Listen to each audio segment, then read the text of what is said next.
Salut, je m'appelle Jean-François, je suis intégrateur web. À l'heure actuelle, la consultation du web via les appareils mobiles a dépassé celle effectuée sur les ordinateurs.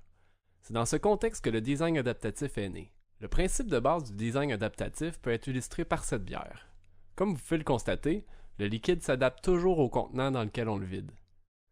Voici un exemple plus concret.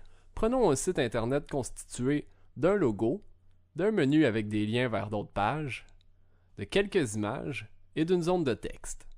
Si on visualise ce site sur un écran d'ordinateur, on peut le consulter sans problème. Par contre, si on regarde ce même site sur un appareil mobile, la navigation va être beaucoup plus difficile.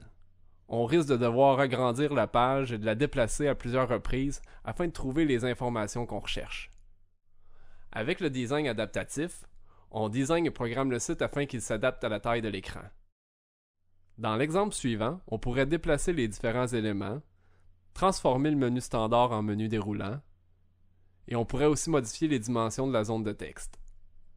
Tout ça pour que le site soit plus facile à consulter sur un petit écran. Si vous voulez voir un exemple de bon design adaptatif, rendez-vous sur le site du journal The Boston Globe. Il suffit de faire varier la taille de votre navigateur pour voir le contenu évoluer. Là, vous vous dites sûrement, ça me prend absolument ça sur mon site internet. Ce qu'il faut savoir, c'est que le design adaptatif, ça se fait pas automatiquement. Plusieurs notions et concepts doivent être intégrés au site. Par exemple, on doit prévoir différentes configurations qui vont évoluer selon la taille de l'écran, ou encore les valeurs maximales et minimales pour les éléments du site, ainsi que plusieurs autres détails. Bref, c'est pas si compliqué, mais ça prend toujours plus de temps à faire qu'un site internet fixe. C'est tout pour aujourd'hui. Revenez la semaine prochaine pour une autre capsule traitant de La mort de Flash. Salut!